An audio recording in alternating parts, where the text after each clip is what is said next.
Boa noite a todos. Sejam todos muito bem-vindos a mais uma reunião na Casa Espírita de Cáritas, como eu tenho o hábito de dizer, o Evangelho no Lar na Casa de Cáritas.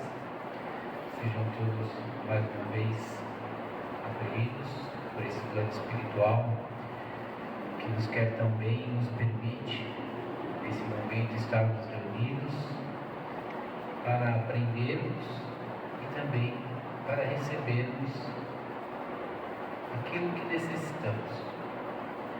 Pedimos agora que a gente esqueça um pouquinho dos nossos problemas materiais, fechemos nossos olhos por alguns instantes, imaginemos uma luz suave vindo do alto, penetrando nossos corações, para que possamos, nessa noite, recebermos as orientações necessárias ao nosso entendimento. Divino Mestre Jesus, reunidos mais uma vez em vosso nome, agradecemos por esta oportunidade. Pedimos aos benfeitores espirituais dessa casa que nos auxiliem a compreender os ensinamentos e as lições desta noite. Que possamos, nesses pequenos instantes que aqui passarmos, podermos receber tudo aquilo que necessitamos para o nosso adiantamento moral e espiritual. Pai nosso, que estais nos céus em toda parte, santificado seja o vosso santo nome. Venha a nós o vosso reino de paz, de amor, de bondade, de fé e esperança, de perdão e de justiça. E seja feita sempre, Senhor, a vossa vontade, assim na terra como no espaço infinito. O pão nosso de cada dia do corpo e da alma, dai-nos hoje e sempre. E perdoa, Senhor, as nossas dívidas e ofensas, assim como nós perdoamos os nossos devedores e ofensores. E não nos deixeis cairmos em tentações, e livrai-nos, Senhor, de todo mal, que assim seja, graças a Deus. Vamos receber agora o nosso irmão Ivan para mais uma palestra dessa noite. Seja bem-vindo, Ivan.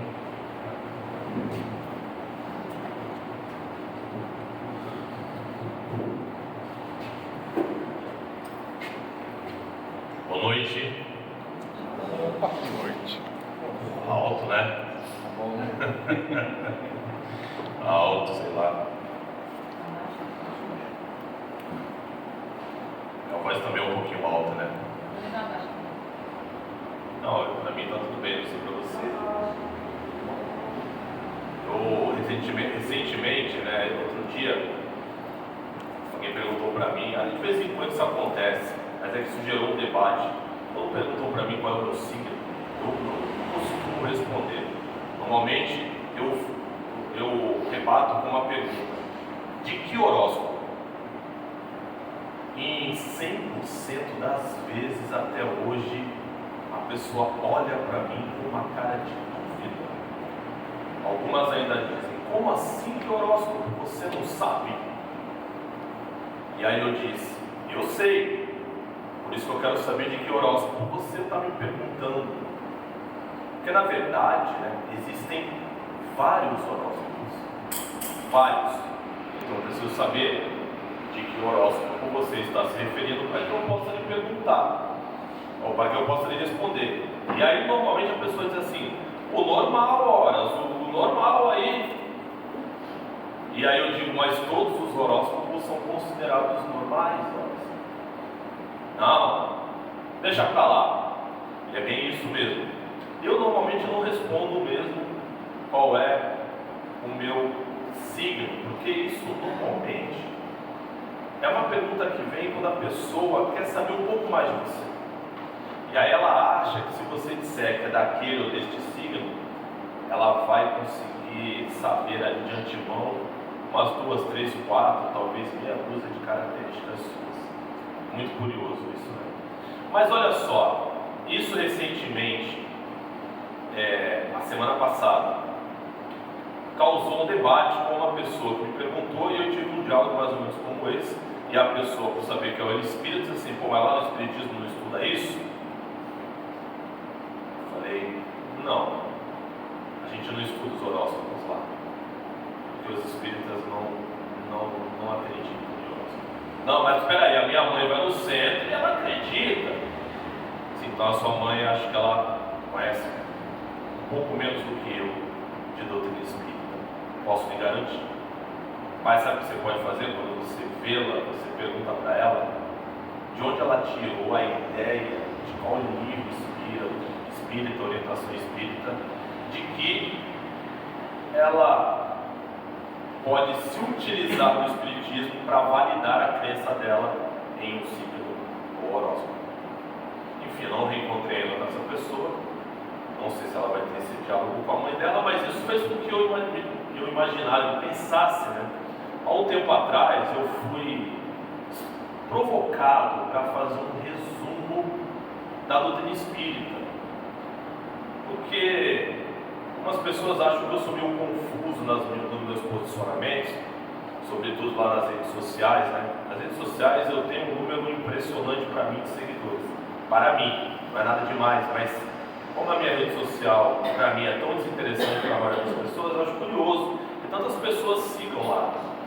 E às vezes eu coloco lá alguns posicionamentos e tal, e as pessoas então ficam meio confusas e pediram para que eu fizesse um resumo.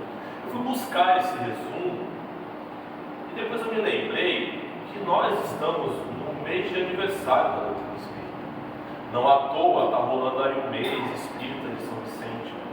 O mês espírita de São Vicente ele normalmente acontece em abril, porque abril é o mês de aniversário da doutrina espírita. O dia do aniversário da doutrina espírita, inclusive, para quem não sabe, é amanhã, dia 18 de abril. Dia 18 de abril, lá do ano de 1857, marca a publicação da primeira edição de O Livro dos Espíritos. É claro que como movimento, como estudos, o Espiritismo ele já existia, porque Kardec começou a estudar as mesas gerantes em 1855. Sim, Kardec levou 2 anos para publicar o primeiro livro, O Livro dos Espíritos, que na época tinha pouco mais de 500 questões. Foi um sucesso em Paris. Inclusive, alguns exemplares foram enviados para a Espanha, para a Itália, para Portugal. E a segunda edição veio bem mais caprichada, com mais de 1000 questões, e é a edição que a gente tem hoje. Portanto, amanhã, dia 18 de abril, a doutrina espírita ela vai fazer oficialmente 169 anos. 169. Eu acho que quando a gente tem uma pessoa, alguém muito importante na nossa vida, que aniversaria, é muito importante, é muito prazeroso que nós lembremos de momentos com essa pessoa, que nós homenageemos essas pessoas. E eu entendo que nós, espíritas, para homenagear a doutrina espírita, devemos ou deveríamos seguir o pedido de Kardec. Exatamente, Kardec fez um pedido para nós. Um pedido, o que nós podemos fazer pela doutrina espírita? Kardec diz que a maior caridade que nós podemos fazer pela doutrina espírita é divulgá-la corretamente. Divulgá-la corretamente. Então não é divulgar conforme a minha opinião, conforme o que eu penso, conforme o que eu acho.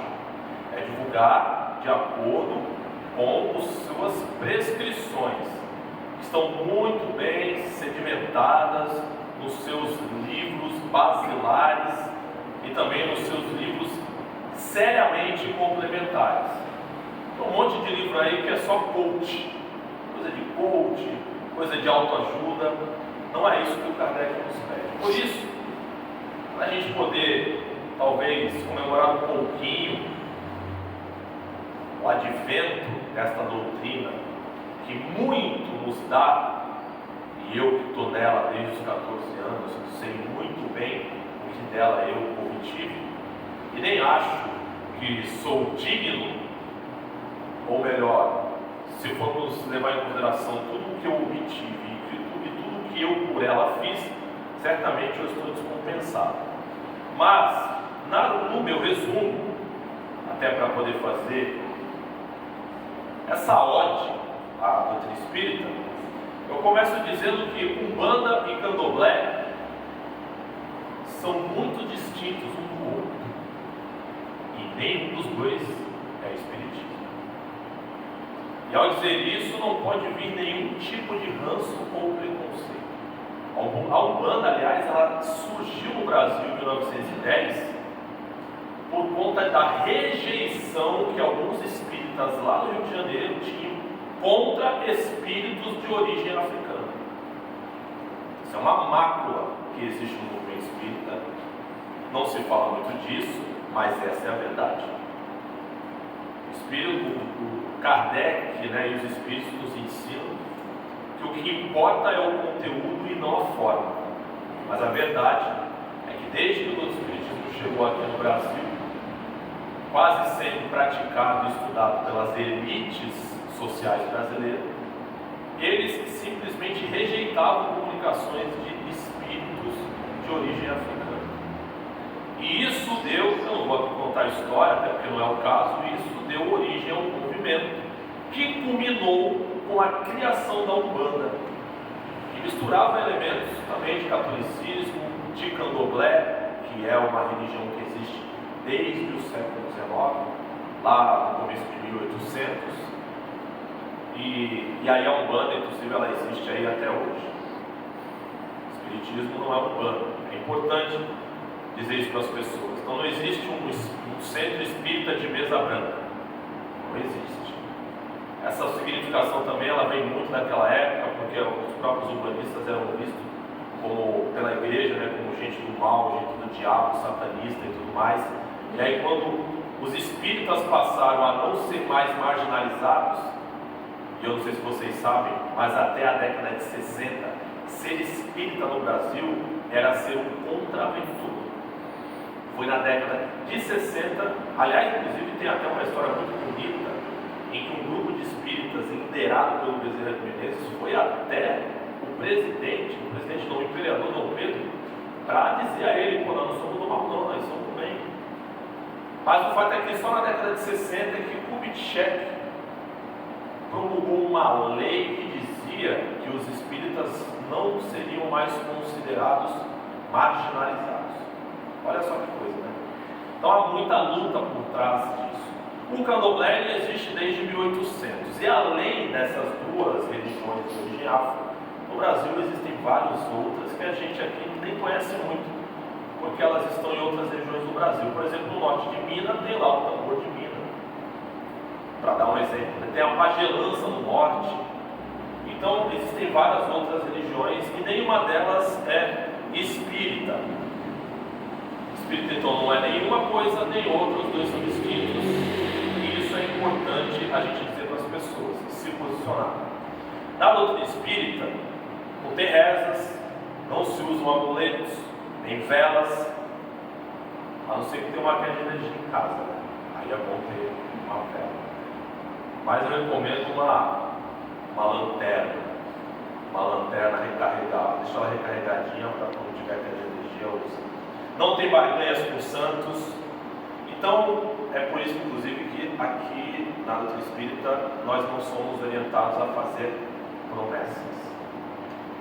As pessoas elas podem fazer isso, elas podem acreditar em santos, elas podem fazer promessas, elas podem acender velas, elas podem fazer o que elas bem entenderem. O que elas não podem é dizer que isso é feito em nome do espiritismo. E nós temos ainda um compromisso maior. Afinal de contas, atender o pedido do Kardec, embora seja digno, também não é tão simples, porque a maioria de nós espíritas também não lemos. A qualidade do que nós lemos ainda é tão insuficiente que o movimento espírita, de maneira geral, nem se opõe às detratações e aos equívocos e informações errôneas que se diz por aí sobre o nosso próprio movimento. Há líderes importantes no movimento espírita que estão à frente de federações, editoras de livros, que não têm conhecimento para debater espiritismo, mas que possamos fazer cada um de nós o nosso próprio papel. Incorporação não é um termo utilizado entre as práticas espíritas para designar qualquer manifestação mediúnica. A gente só usa essa palavra no sentido de adicionalismo, tá? Vamos incorporar mais sabor ao feijão. A gente pode usar a palavra, tá bom? Vamos incorporar aqueles elementos aqui no nosso projeto. A gente pode. Mas usar a palavra para se referenciar a um espírito que se manifesta através de um médium, não. Corporação não. O espiritismo combate veementemente o misticismo. Como eu disse, você pode acreditar em signos se quiser. Eu não vou perder tempo em explicar, aliás, em discutir isso com você. Apenas direi que não há na doutrina espírita, entre os autores sérios e nem em Kardec, qualquer explicação que valide a sua crença sob a ótica espírita. Ok? Como devemos muito respeitar as crenças alheias, sob outras óticas não me interessa, eu enquanto espírita. E enquanto espírita afirmo categoricamente: não há nada na doutrina espírita que valide minha crença em um signo qualquer, em qualquer coisa que seja mística. Portanto, a doutrina espírita não encontra base racional para a crença de horóscopos, nem aparentes poderes sobre pedras, minerais, plantas. Também não encontra base racional para encontrar poderes em cartas de baralho, tarôs, runas, borras de café. A galera que acredita em umas coisas de borra de café, né? Assim também como espuma de leite, nuvens do céu, enfim. Mas não há na doutrina espírita nada que embase racionalmente a crença em todas essas coisas. Por isso que crendices populares também não são adotadas pelo espiritismo. Eu lembro que no início da pandemia, alguém me chamou para fazer uma palestra virtual que falasse sobre aquele momento tão difícil. E eu fiz essa palestra baseada em 2 textos publicados por Kardec, que fazia a análise de uma epidemia que ocorreu na época em que ele viveu. E ali, a gente está falando de 170 anos atrás, ele era categórico em dizer às pessoas que liam a revista espírita que deviam todos estar atentos às notícias dos médicos e dos cientistas, porque eles é que tinham as condições de estudos para nos orientar sobre o que fazer. Então me parece muito clara, eu disse, resumando lá na palestra, que é o que a gente precisa fazer, estar atento às notícias oficiais da medicina e da ciência, e não nas crendices, e não nos que os pastores dizem, e não no que aparece no Zap ou no Face. Existem sites oficiais específicos para isso. Então, não há respaldo no espiritismo quando não há respaldo da ciência para validar crendices populares. Então, é bom mesmo que você não passe por debaixo de uma escada, se tiver alguém trabalhando lá em cima. Uma coisa pode cair na sua cabeça. Mas fora isso, não tem problema nenhum não. Pode passar, se for o lugar mais seguro. Também está liberado para comer o churrasquinho, tá? Sexta-feira Santa. Eu sei que já passou, mas a próxima está vindo aí, o ano que vem. Pode comer, não tem problema nenhum. Existem datas comemorativas no Espiritismo, de fato, mas nenhuma delas é considerada santa. Por isso ninguém é obrigado a comemorá-las. Amanhã, por exemplo, é, para mim, a data mais importante do Espiritismo. É a data que comemora a fundação do Espiritismo. Não é o aniversário do Chico Xavier, não é nem o nascimento do Chico, não é o aniversário do Kardec, não é o aniversário do Bezerra de Menezes, não. Porque afinal de contas, sem Espiritismo, todos esses outros ali. E se esses outros não quisessem fazer o que fizeram, outros viriam em seu lugar e fariam. Emmanuel foi muito claro em relação a isso, a Chico. Mas os Espíritos também foram muito claros em relação a isso, a Kardec. Porque quando foi revelado para Kardec qual era a sua missão, ele levou uns dias para pensar, e quando pensou, ele chegou para o Espírito, ele se identificava como um Espírito amigo. E se não for, e se eu não quiser? Aí ele disse assim, os desígnios de Deus não ficam esperando os caprichos de homem. Não é uma coisa que ele diz assim, mas se tu não quiser, não quero, vem outro no teu lugar e faz. Entende? Então, por isso que eu entendo que o advento da doutrina espírita, que oficialmente ocorreu com a publicação do Livro dos Espíritos, é a data mais importante. E ainda assim, não vamos pretender aqui que ela se torne santa ou feriado nacional, certo? O Espiritismo não tem dogmas, nem sacramentos. Dogmas são aquelas ideias de uma religião que não podem ser contestadas pelos seus adeptos. Mas não só, também não podem ser contestadas por ninguém. Quando você pergunta sobre um dogma qualquer, para qualquer pessoa de uma religião, é porque normalmente ela não tem explicação, e a resposta vem do tipo, porque é assim, porque Deus quis assim, porque os deuses quis assim, porque é assim desde o início dos tempos, porque é assim desde sempre. No Espiritismo não existe isso, embora existe uma controvérsia aqui, porque Kardec usa a palavra dogma algumas vezes para se referir à palavra reencarnação, como se sugerindo, pela interpretação de alguns, que a reencarnação é um dogma incontestável dentro da doutrina espírita. Mas na verdade não é assim que devemos encarar. O que devemos entender é que boa parte das explicações, justificativas e orientações do Espiritismo não tem nenhum sentido se não levar à realidade da reencarnação em conta. É mais ou menos como dizer assim, tenho 1 milhão de dúvidas que só podem ser explicadas e entendidas se a reencarnação existir. Se eu retirar esse princípio da doutrina espírita, esse monte de dúvida vai continuar sendo dúvida. Então não é que a reencarnação seja um dogma, mas é uma condição fundamental para aquele que acredita nas orientações espíritas. Porque boa parte delas só vão fazer sentido se a reencarnação for uma realidade. Se ela não for, e aí também a doutrina espírita é uma verdadeira enganação. Então, por isso também não tem ordenamentos de gurus, mestres, ministros, líderes ou quaisquer coisas desse tipo.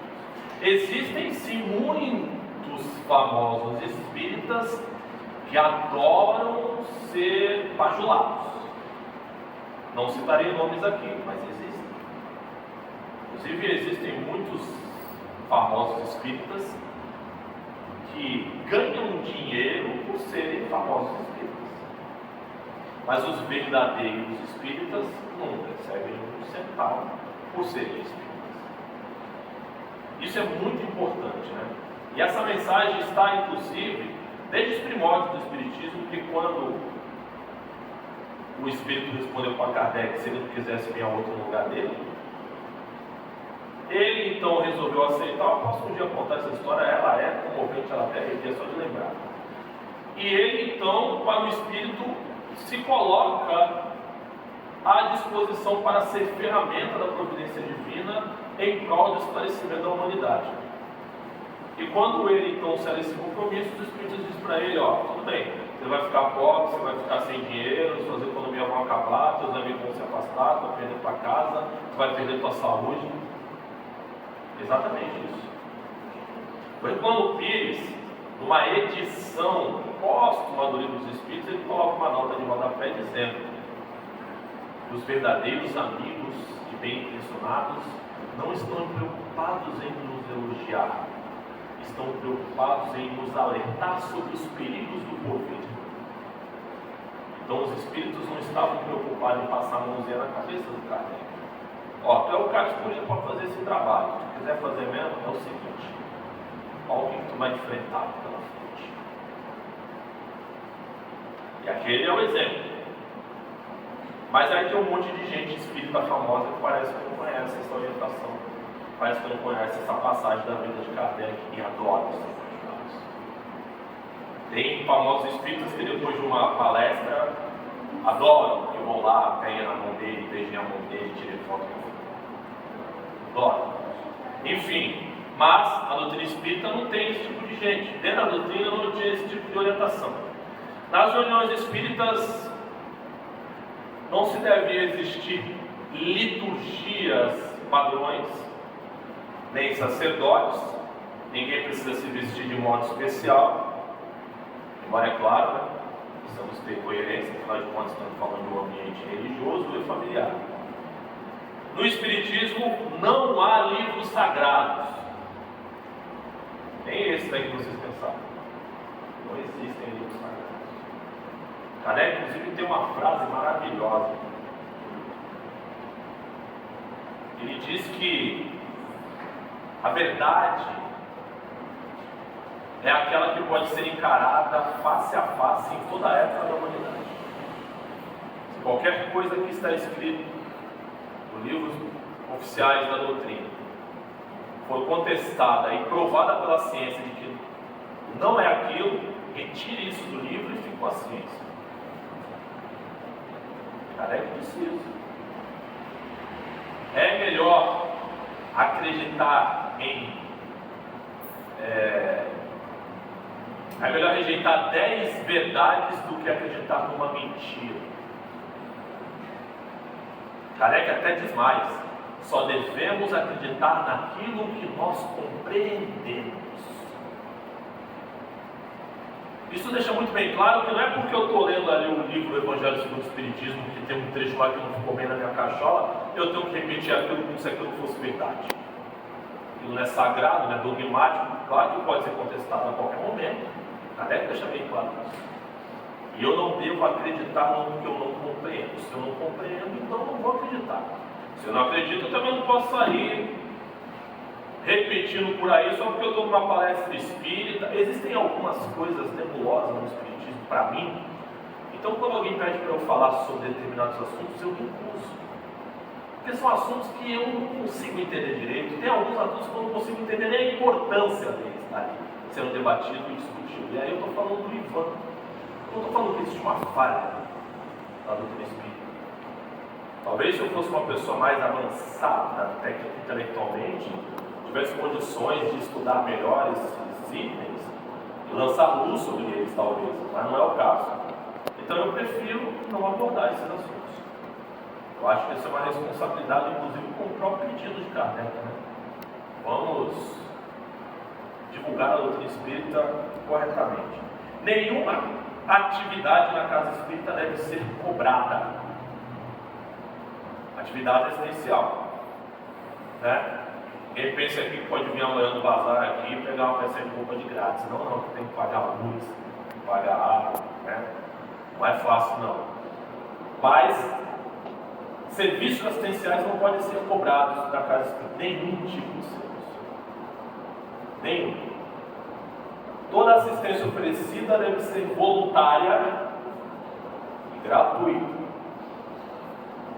Espíritas sérios jamais falam sobre o que não compreendem. Eu disse aqui agora há pouco.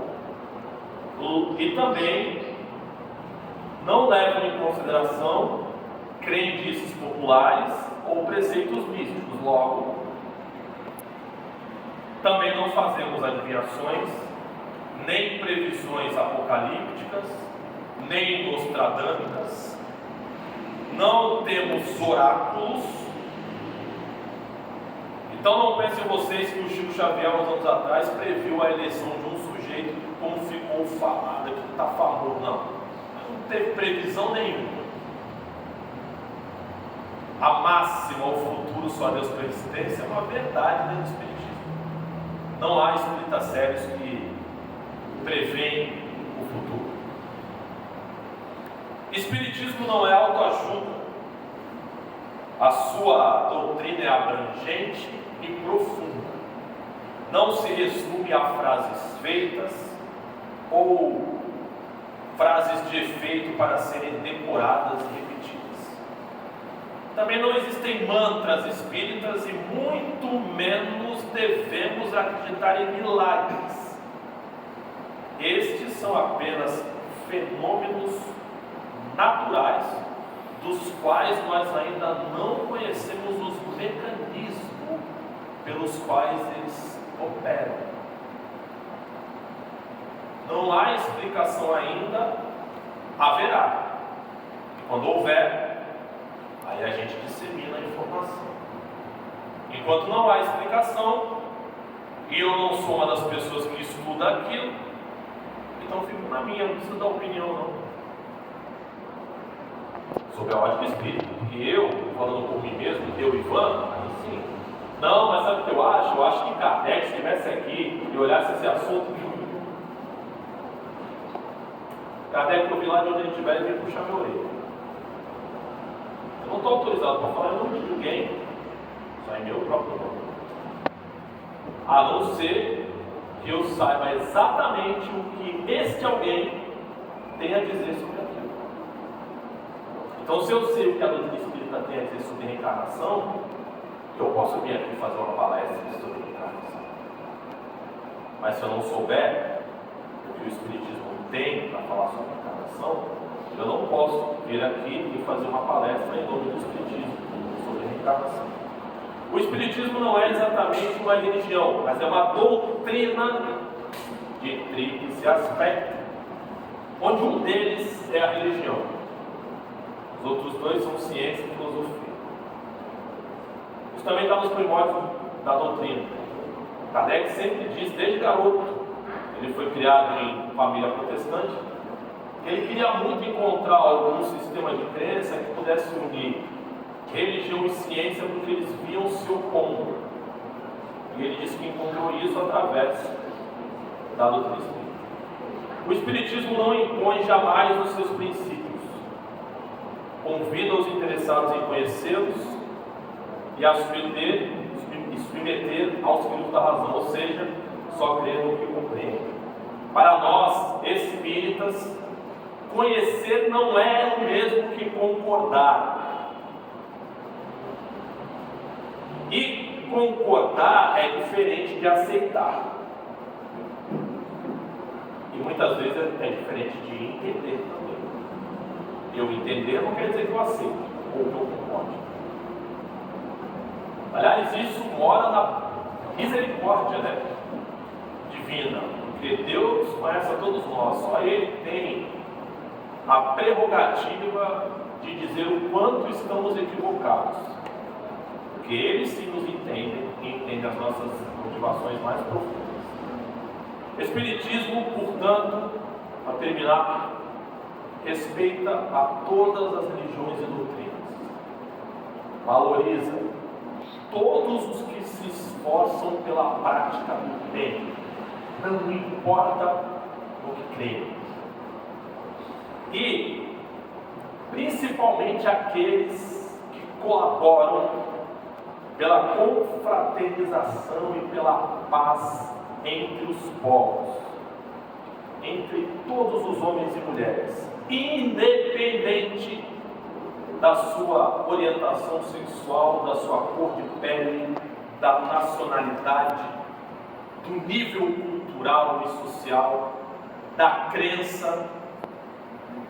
Olha como a missão ela é muito importante.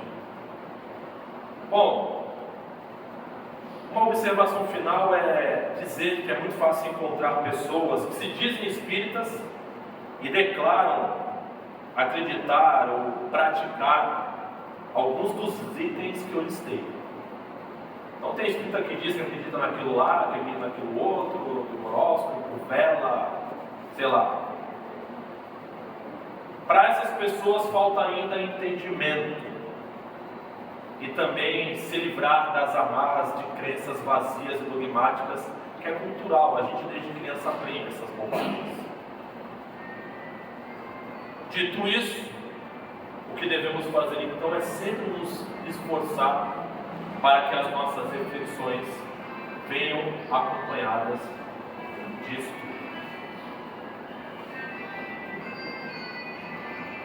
Bom, vamos fazer nossa prece, comemorando o advento da doutrina espírita. E aqui devemos agradecer demais a falange do Espírito da Verdade, esses espíritos abnegados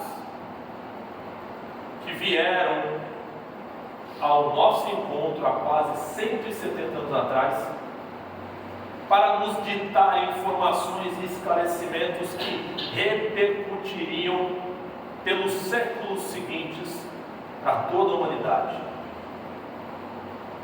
Aos espíritos encarnados da época, hoje todos provavelmente no plano espiritual, nosso mais carinhoso agradecimento, pois tiveram que suportar as provas da vida material para conseguirem colaborar com aquele trabalho de esclarecimento tão elucidativo. Devemos também agradecer a todos os trabalhadores e tarefeiros espíritas que estiveram conosco desde aquela época até os dias de hoje, se esforçando dignamente para que a nossa doutrina se mantivesse cada vez mais viva. Aos espíritos que ainda fazem parte da equipe de Jesus, também devemos agradecer carinhosamente por trabalharem extenuantemente para nos influenciar a fazer o melhor possível e fundar neste planeta o reino de Deus que Jesus previu e nos prometeu. As casas espíritas, que são verdadeiras nichos, verdadeiras trincheiras de luta dos embates espirituais contra as provações do mundo, que recebam cada vez mais as bênçãos de luz que vem de Deus, por manterem espaços como esses numa época tão caótica em que vivemos. E para aqueles espíritos que estão ligados intimamente lá do plano espiritual com os trabalhos desta casa, o Centro Espírita Cáritas, que possamos também enviar-lhes nossas vibrações ainda mais carinhosas, porque esses cuidam de nós diretamente, estão sempre conosco, chegam aqui antes da porta material lá embaixo ser aberta para preparar o ambiente. Que possamos também, em nome da doutrina, agradecer aos tarefeiros encarnados que também dedicam um pouco de seu tempo para fazer chegar aqui no plano material a cada um de nós que devemos buscar o que é enviado no plano espiritual. Jesus está no comando de todo esse processo. Por isso devemos sempre confiar nele e em sua mensagem. Mas assim fazemos, os nossos equívocos serão muito menores e os nossos êxitos serão muito maiores. Muito obrigado, que assim seja. Todos vocês, boa noite. Obrigado.